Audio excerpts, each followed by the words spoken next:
तत्पुरुष समास प्रकरण को लेकर चल रहे विचार के क्रम में आज षष्ठी तत्पुरुष समास पर विचार किया जाएगा। यद्यपि षष्ठी तत्पुरुष समास करने वाले सूत्र सीमित हैं, तथापि षष्ठी समास का निषेध करने वाले सूत्र पर्याप्त हैं।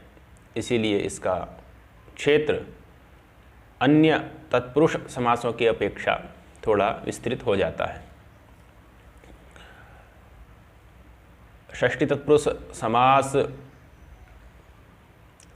के विचार के क्रम में आज यह प्रथम पाठ प्रमुख रूप से 3 सूत्रों को लेकर के है, जिसमें 2 सूत्र तो षष्ठी समास करने वाले हैं और एक षष्ठी समास का निषेध करने वाला है।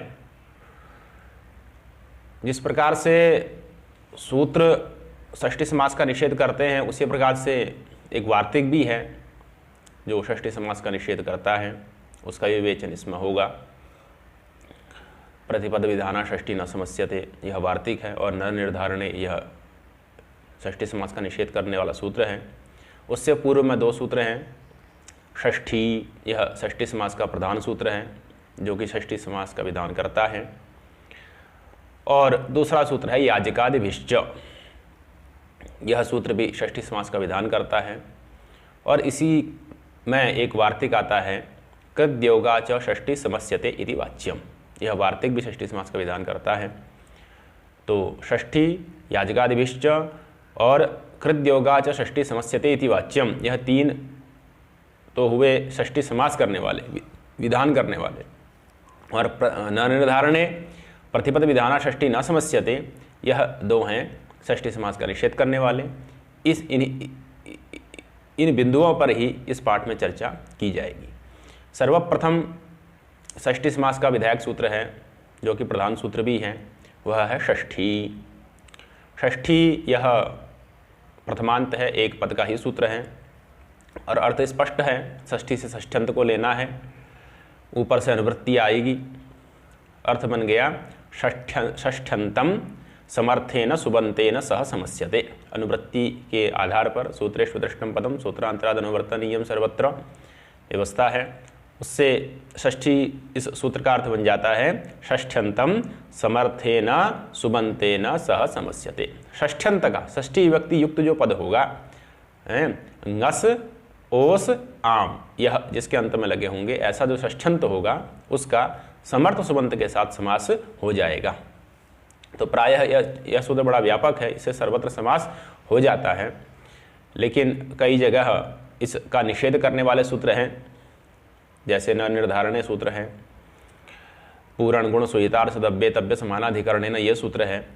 तो षष्ठी सूत्र से समास प्राप्त होगा, और न निर्धारणे पूर्ण गुण सुहितार्थ सदव्ये तव्य समानाधिकरणे न इत्यादि सूत्रों से समास का निषेध प्राप्त होगा।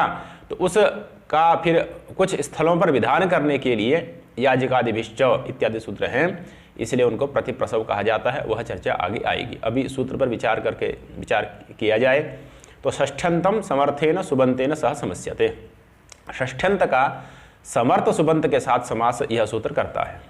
उदाहरण के रूप में राजपुरुषः दिया गया है।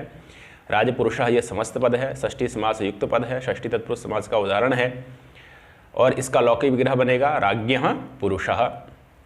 अलौकिक विग्रह बन जाएगा राजन ngस पुरुष सु।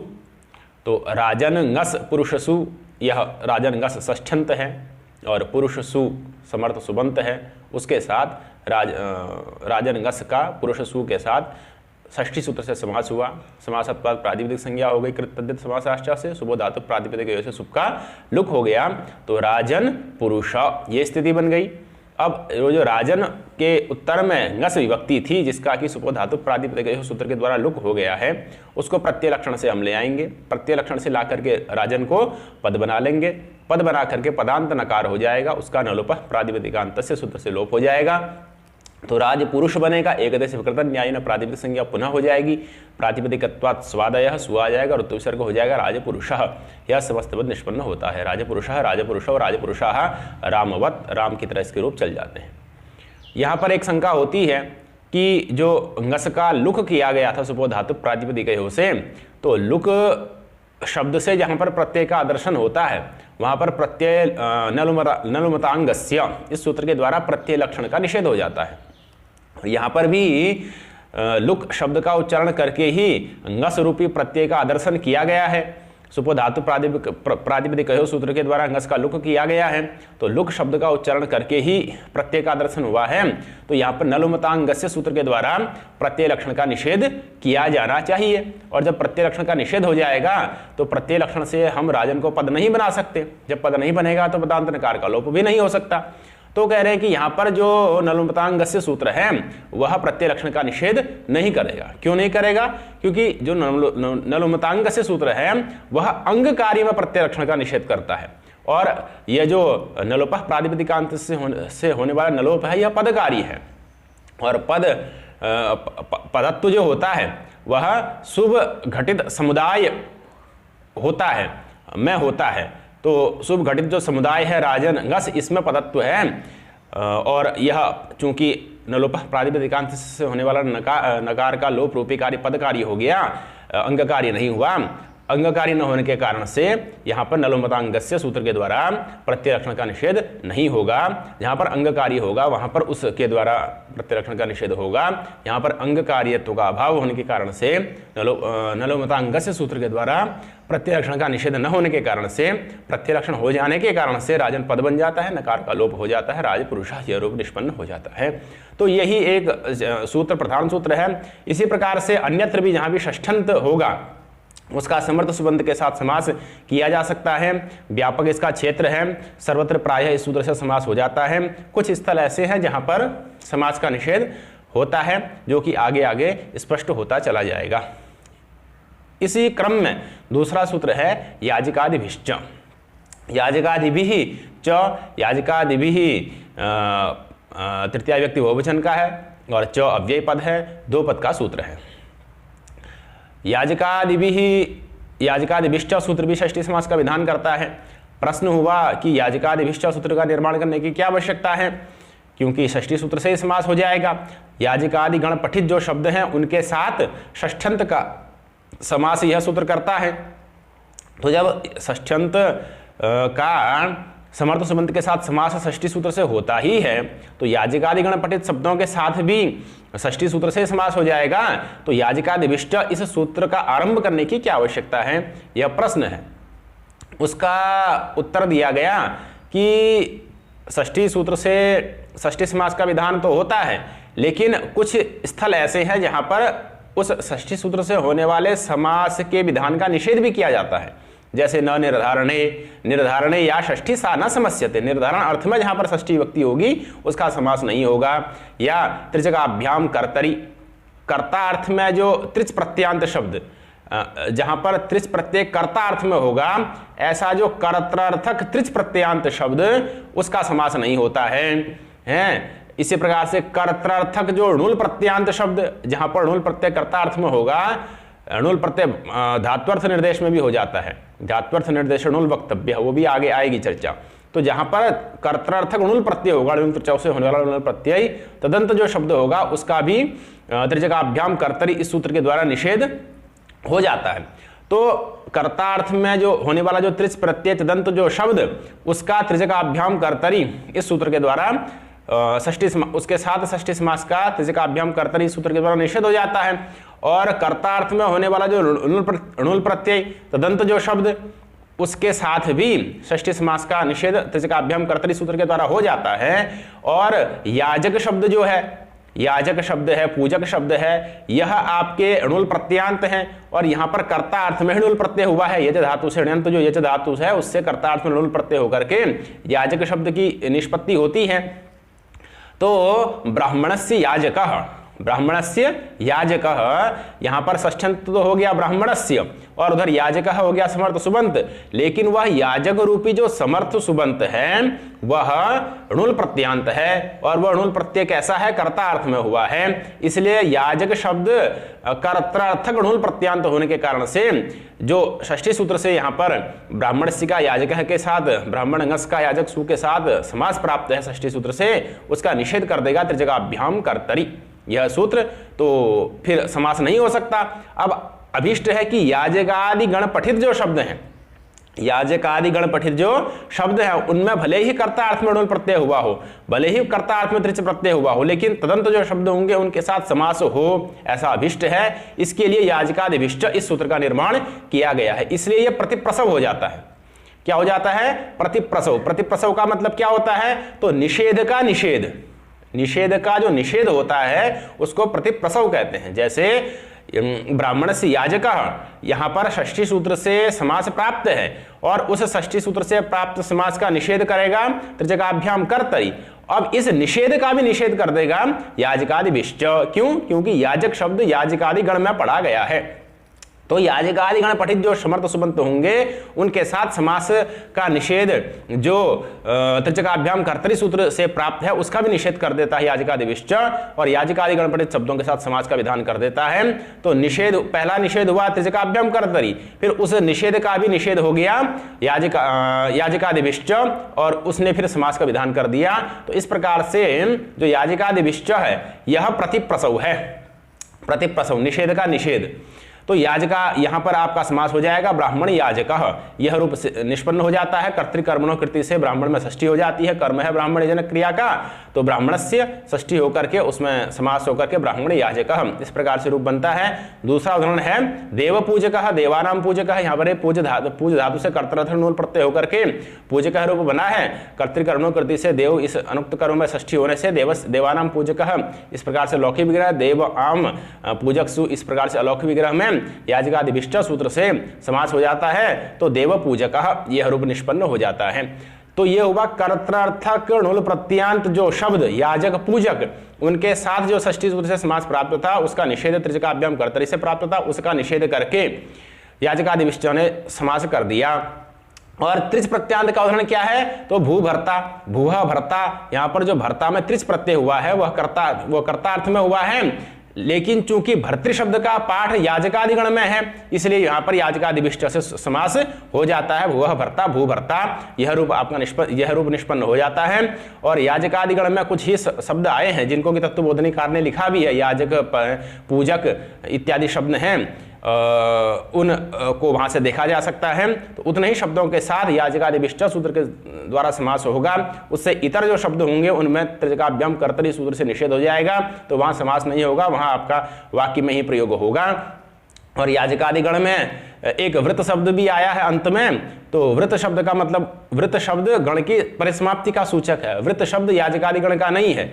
वृत का मतलब होता है गण की परिसमाप्ति, तो वृत शब्द से पहले जो शब्द हैं वो याजकादिगण के हैं और याजकादिगण अब समाप्त होता है, इस बात को बताने के लिए वहां पर वृत शब्द लिखा गया है। तो वृत शब्द को याजकादिगण में नहीं समझना है, वृत शब्द के साथ समास नहीं होगा, वो तो गण की समाप्ति का सूचक शब्द है वृत। तो इस प्रकार से याजकादिभिष्ट का विवेचन हुआ। अब इसमें मूल पढ़िए, तो मूल वृत्ति पढ़िए। हाँ, याजकादिभिष्ट षष्ठी की तो मूल वृत्ति सरल ही है, उसमें कुछ विशेष बात है नहीं, अनुवृत्ति के आधार पर अर्थ बनना है, इसलिए उसकी कोई वृत्ति लिखी भी नहीं आचार्य जी ने। फिर भी अगर बनाना चाहे तो षष्ठ्यंतम समर्थेन सुबंतेन स समस्यते, इस प्रकार से बनकर के राजपुरुष बन जाता है। याजकादिभिष्ट का क्या लिखा, ए भी षष्ठ्यंतम समस्यते, ए भी अर्थात याजकादिभिः षष्ठ्यंतम समस्यते। चलिए, त्रिजगाभ्याम कर्तरि इत्यस्य प्रतिप्रसवोयम, कि ये जो याजकादिभिष्ट सूत्र है यह त्रिजगाभ्याम कर्तरि का प्रतिप्रसव है, मतलब निषेध का निषेध है। षष्ठी सूत्र का निषेध हुआ त्रिजगाभ्याम कर्तरि से और त्रिजगाभ्याम कर्तरि का निषेध हो गया याजकादिभिष्ट से। इस प्रकार से याजकादिभिष्ट सूत्र निषेध का निषेध होने के कारण से प्रतिप्रसव हो गया। चलिए, ब्राह्मण याजकः, देव पूजकः, ये दो उदाहरण हो गए। चलिए, अब इसमें एक बात आता है समास करने वाला, गुणातरेण तरलोपश्चेति वक्तव्यम, यह वार्तिक है। गुणात, गुणात में पंचमी है, तरेण में तृतीया है। तो गुणात का मतलब क्या है? गुणवाचकात विहितः यह तर प्रत्यय। गुणात पंचमी है ना, तो गुणवाचकात विहितः यह तर प्रत्यय। गुणवाचक शब्द होना चाहिए। गुणवाचक शब्द से विहित जो तर प्रत्यय होगा, तर मतलब तर प्रत्यय का तर, द्विवचन विभज्यो पदे तरबीय सुनो से तर प्रत्यय हो जाता है। जो तर प्रत्यय का जो तर बचता है उसको लिया गया है। तो तर प्रत्यय है तो केवल प्रत्यय का प्रयोग होगा नहीं, तदंत आएगा, तर प्रत्यांत शब्द आ जाएगा। तो गुणवाचक शब्द से जो तर प्रत्यय हुआ है, तदंत जो शब्द होगा है, उसके साथ जैसे श्वेत तरह, श्वेत शब्द गुणवाचक है, उससे तर प्रत्यय कर दिया तो श्वेत तर बना। अब ये श्वेत तर शब्द कैसा हुआ? गुणवाचक से विहित तर प्रत्यांत हो गया। तो गुणवाचक से विहित जो तर प्रत्यय तदंत जो शब्द तत्प्रकृतिक समर्थ सुबंत के साथ षष्ठ्यंत का समास हो जाता है। ये सूत्र, ये वार्तिक का अर्थ बनता है? उसी को फलितार्थ के रूप में, फलितार्थ के रूप में आचार्य दीक्षित जी ने लिखा, वार्तिक का स्वयं अर्थ कर रहे हैं। पढ़िए तो, तरबंतम यद गुणवाची, तरबंतम यद गुणवाची, तर प्रत्यांत जो गुणवाचक शब्द तेन सह समास, उसके साथ समास होगा षष्ठ्यंत का, और तरप लोपश्च, और तरप प्रत्यय का लोप भी हो जाएगा। तो ये समास, ये सूत्र क्या, ये वार्तिक क्या कर रहा है? एक तो समास भी कर रहा है और तरप प्रत्यय का लोप भी कर रहा है। समास किसके साथ कर रहा है? तो तरबंतम यद गुणवाची, तरबंत तरप प्रत्यय है अंत में, जिसकी ऐसा जो तत्प्रकृतिक समर्थ सुबंत, उसके साथ षष्ठ्यंत का समास भी कर रहा है और तरप प्रत्यय का लोप भी कर दे रहा है। ये दो कार्य सूत्र ये वार्तिक करता है। उदाहरण के रूप में क्या दिया? सर्वेषाम श्वेततरः सर्वश्वेतः, सर्वेषाम महत्तरः सर्वमहान, यह दो उदाहरण इन्होंने दिए हैं। सर्वेषाम श्वेततरः सर्वश्वेतः, सर्वेषाम महत्तरः सर्वमहान, ये दो उदाहरण इन्होंने दिए हैं। अब इधर घटाइए, श्वेततरः शब्द है तो कहा कि गुणात्तरेण, गुणवाचक शब्द के बाद में तरफ प्रत्यय होना चाहिए। तो श्वेत तरह, यहां पर श्वेत शब्द है, गुणवाचक है, उसके बाद में तरफ प्रत्यय है। तदंत शब्द कौन हुआ? श्वेतर। तत्प्रकृतिक समर्थ सुबंध कौन हो गया? श्वेततरसु। उसके साथ षष्ठ्यंत का, षष्ठ्यंत कौन है? सर्वेषाम, यह षष्ठ्यंत है। सर्व शब्द के षष्ठी व्यक्ति बहुवचन में सर्वेषाम बनता है। तो सर्व आम काम श्वेततरसु के साथ इस वार्तिक से समास हो जाएगा। समास होने के बाद प्रातिपदिक संज्ञा शुभलुक और तरफ प्रत्यय का लोप भी हो जाएगा। जो श्वेत के बाद में तरफ है, उस तरफ का क्या हो जाएगा? लोप हो जाएगा। तो क्या बन जाएगा? सर्वश्वेतः। सर्वश्वेतः बकानाम गुणः, जो बगुले होते हैं उनका जो रंग होता है वो कैसा होता है? सर्वश्वेतः। जो अन्य पदार्थ हैं, अन्य जो श्वेत पदार्थ हैं, उन अन्य श्वेत पदार्थों की अपेक्षा बगुलों का जो श्वेत गुण है वह अधिक होता है। मतलब बगुलों में शुभ्रता या सफेदी अधिक पाई जाती है, यह कहने का तात्पर्य है। तो बगुलों का जो अधिक श्वेत गुण है उसको बताने में तात्पर्य है। तो सर्वश्वेतः बकानाम गुणः, बकुं का, बगुलों का जो गुण है, बगुलों का जो श्वेत रंग है वह अन्य पदार्थों की अपेक्षा अधिक होता है, यह कहने का तात्पर्य है। तो ये आपका किसका हो गया? प्रथम उदाहरण हुआ। दूसरा क्या बताया? सर्वेषाम महत्तरः सर्वमहान, यह उदाहरण दिया। तो सर्वेषाम महत्तरः सर्वमहान, यहां पर महत्तर शब्द है गुणवाचक, उससे तरफ प्रत्यय हो गया तो महत्तर बन गया। तदंत शब्द महत्तर हुआ, तत्प्रकृतिक समर्थ सुबंत महत्तर सु हो गया, उसके साथ समास हो गया सर्वेषाम का। तो सर्व आम महत्तर सु, अलौकिक विग्रह में समास होकर के महत्तर बनेगा, तरफ का लोप कर दीजिए, सर्वमहान, सुमस महत का महान बन जाता है, तो सर्वमहान यह रूप आपका सिद्ध हो जाता है। अब यहाँ पर ये कह रहे हैं कि क्या लिखा है पंक्ति? न निर्धारणे प्रतिप्रसवोयम, यह जो वार्तिक है, कौन वार्तिक? गुणात्तरेण तरलोपश्चेति वक्तव्यम, यह जो वार्तिक है यहां पर षष्ठी सूत्र से भी समास हो सकता था। तो कह रहे हैं कि यहां पर षष्ठी सूत्र से समास प्राप्त अगर करेंगे तो उसका निषेध हो जाएगा। किससे निषेध हो जाएगा? या न निर्धारण से भी निषेध हो सकता है, और श्वेत शब्द और महत् शब्द गुणवाचक हैं, गुणवाचक होने के कारण से पूर्ण गुण स्वीतार सदव्य तव्य समानाधिकरणेन इस सूत्र से भी निषेध हो सकता है, क्योंकि वह सूत्र गुणवाचक शब्द के साथ समास का निषेध कर देता है। वो आगे सूत्र आएगा, ब्राह्मण से शुक्ला काकस्य कार्ष्ण्यम इत्यादि उसके उदाहरण हैं। तो गुणवाचक शब्द के साथ षष्ठी षष्ठ्यंत के समास का निषेध पूर्ण गुण सूत्र करता है। ऐसे ही जहां निर्धारण अर्थ में षष्ठी हो उसके साथ भी समास का निषेध पूर्ण गुण न निर्धारण सूत्र करता है। तो ये दोनों का निषेध, दोनों निषेधों का निषेध है। कौन? गुणात्तरेण तरलोपश्चेति वक्तव्य में जो वार्तिक है, ये न निर्धारण से होने वाला जो षष्ठी समास का निषेध उसका भी निषेधक है, और पूर्ण गुण स्वीतार्थ इत्यादि सूत्र से होने वाला जो षष्ठी समास का निषेध उसका भी निषेधक है। इस प्रकार से ये क्या बन गया? प्रतिप्रसव बन गया। गुणों का है निषेध का निषेध होने के कारण से ये क्या बन गया? प्रतिप्रसव बन गया। तो इत्यस्य प्रतिप्रसवोयम है ना। अगर ये वार्तिक नहीं होता तो यहां पर समास नहीं हो पाता। सर्वमहान सर्वश्वेतः यह रूप नहीं बन पाते। तो यह वार्तिक भी आपका प्रतिप्रसव है। ठीक है, आगे बोलिए। सर्वेषां श्वेततरः सर्वश्वेतः सर्वेषां महत्तरः सर्वमहान, यह इसके उदाहरण हो गए। आगे कृद्योगाच षष्ठी समस्यते इति वाच्यम, यह वार्तिक है। यह वार्तिक कृद्योगाच षष्ठी समस्यते इति वाच्यम। कृतयोगा कृता योगो यस्याः सा कृद्योगा। कृत प्रत्यांत जो शब्द होता है ना उसके साथ जिसका योग होगा, कृत प्रत्यांत शब्द आपके बहुत हैं, उनके साथ जिसका योग होगा है उसमें षष्ठी विभक्ति हो जाती है। किससे हो जा? अनुक्त कर्ता और कर्म में षष्ठी हो जाती है कर्तृकर्मणो हो कृति सूत्र के द्वारा। तो कृद्योगा षष्ठी कौन हुई? कर्तृकर्मणो हो कृति, इस सूत्र के द्वारा होने वाली जो षष्ठी है वो कृद्योगा षष्ठी हुई। इसलिए महाभाष्यकार ने कृद्योगा षष्ठी समस्यते इति वाच्यम का मतलब का अर्थ क्या निकाला? कर्तृकर्मणो हो कृति, इस सूत्र से होने वाली जो षष्ठी उसका समास होता है, यह कहने का तात्पर्य है। तो कर्तृकर्मणो कृति सूत्र के द्वारा जहां पर षष्ठी होगी तदंत जो शब्द होगा उसका तो समास हो जाएगा। कृद्योगा उसका समर्थ संबंध के साथ समास हो जाएगा। कृद्योगा षष्ठी समस्यते इति वाच्यम। प्रश्न है कि इसकी आवश्यकता क्या पड़ रही है इस वार्तिक को बनाने की? तो उसका आगे एक वार्तिक और आएगा, प्रतिपद विधाना षष्ठी न समस्यते इति वाच्यम। आगे एक वार्तिक है क्या? प्रतिपद विधाना षष्ठी न समस्यते इति वाच्यम, कि प्रतिपद विधाना षष्ठी। प्रतिपद विधाना षष्ठी का क्या तात्पर्य है? किसी पद विशेष को कारक विशेष आदि को ग्रहण करके, कारक विशेष आदि को ग्रहण करके जो षष्ठी होती है वह प्रतिपद विधाना षष्ठी होती है।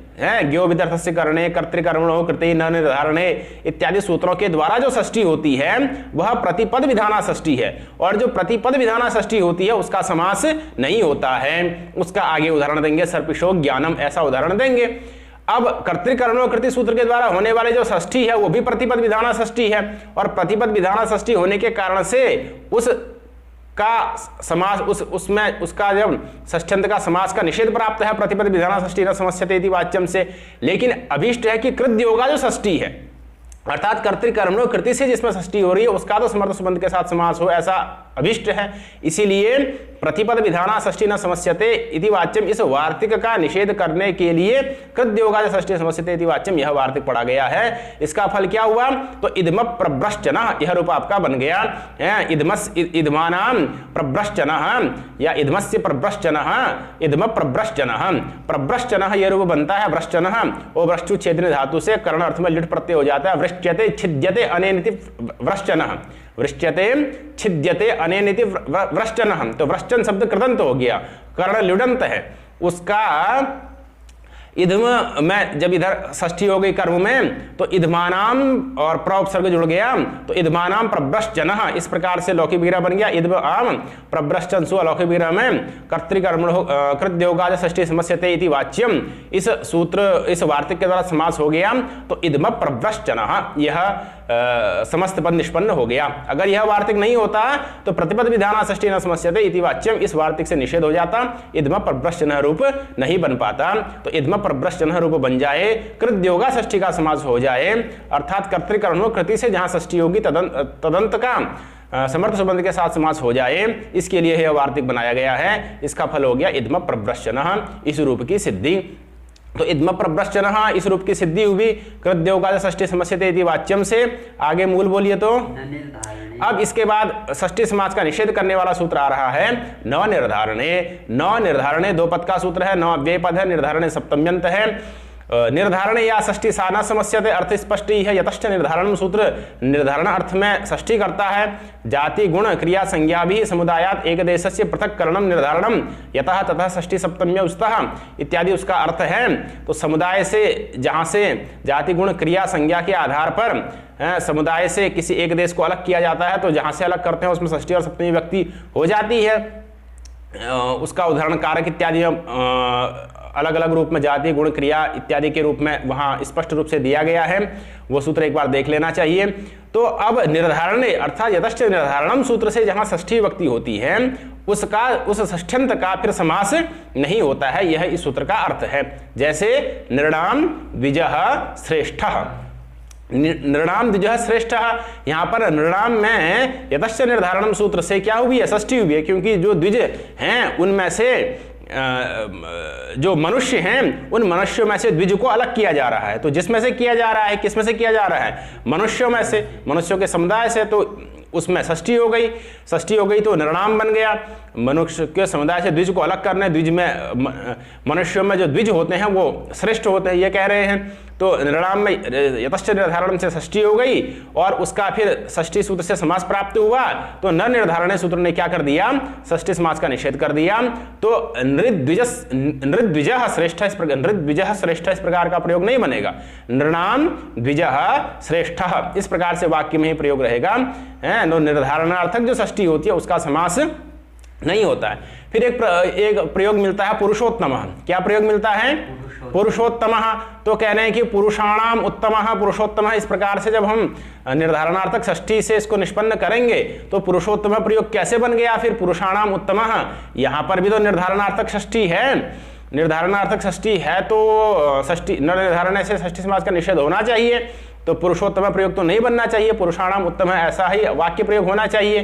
पुरुषोत्तम ये प्रयोग कैसे बनता है, तो उसका समाधान आचार्य कैयट जी ने लिखा कि यहाँ पर निर्धारणार्थक षष्ठी नहीं है। यहाँ तो आपकी षष्ठी शेषे से होने वाली जो संबंध सामान्यात्मिका षष्ठी है वही षष्ठी है।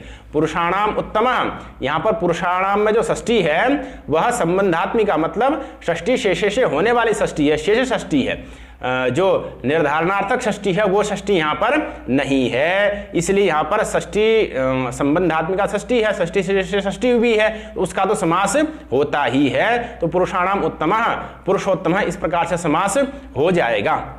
कहा कि यहाँ पर निर्धारण षष्ठी मानने में क्या समस्या है, हम यतस्य निर्धारणम से अगर षष्ठी मान लें तो उसमें क्या समस्या है। तो कहा कि निर्धारण के लिए कुछ बातें आवश्यक होती हैं, निर्धारण के लिए कुछ बातें आवश्यक होती है। क्या बातें आवश्यक होती हैं, यतो निर्धारणम यच्च निर्धार्यते यच्च निर्धारण हेतुः, यतो निर्धारणम यच्च निर्धार्यते यच्च निर्धारणम हेतुः एतत् तृतीय सन्निधाने एवं एतस्य निर्धारणम, इससे षष्ठी होती है।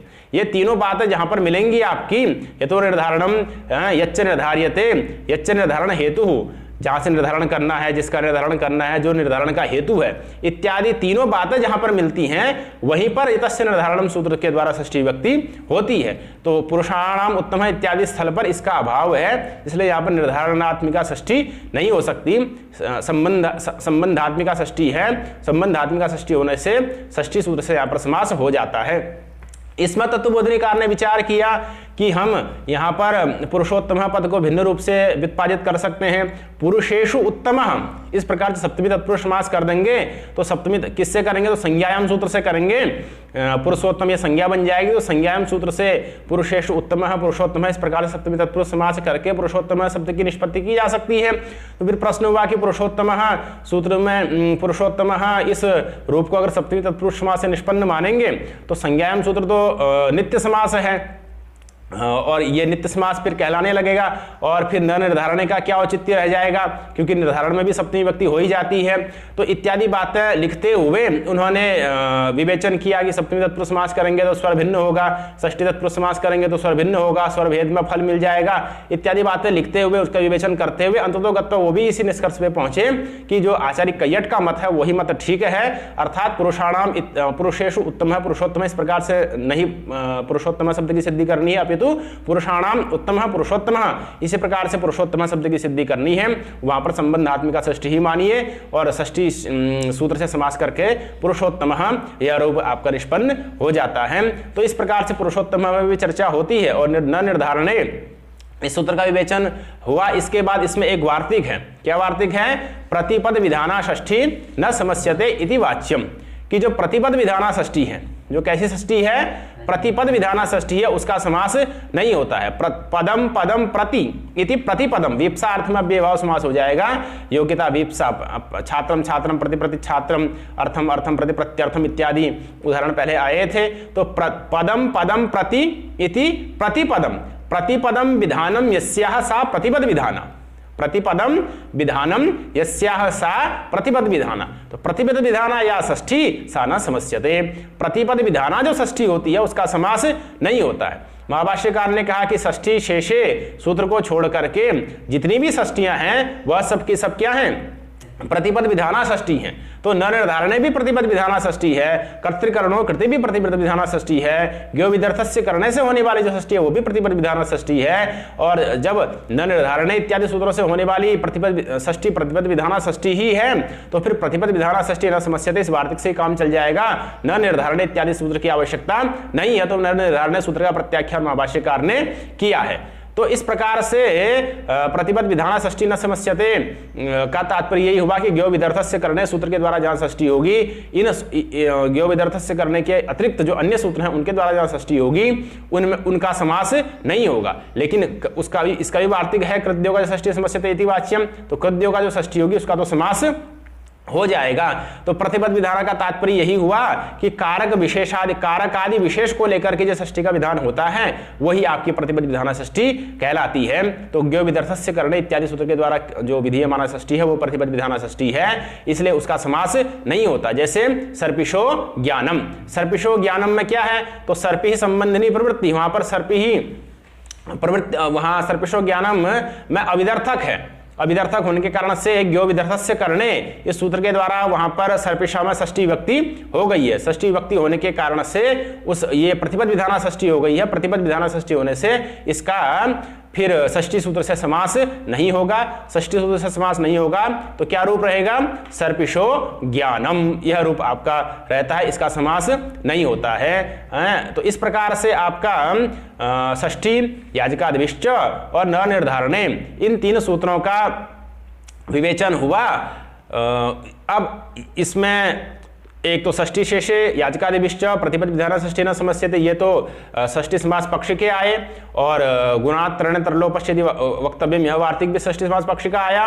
इसके अलावा न निर्धारणे प्रतिपद विधाना षष्ठी न समस्यते, यह एक सूत्र और एक वार्तिक ये निर्धारण, ये षष्ठी समास के निषेध पक्ष का आया। अब षष्ठी समास का निषेध, षष्ठी समास के निषेध का प्रकरण यहां से शुरू होता है। अनेक सूत्र आएंगे जो कि षष्ठी सूत्र से जो समास प्राप्त है उसका निषेध करेंगे। उस सारे विवेचन को अगले पाठ में किया जाएगा।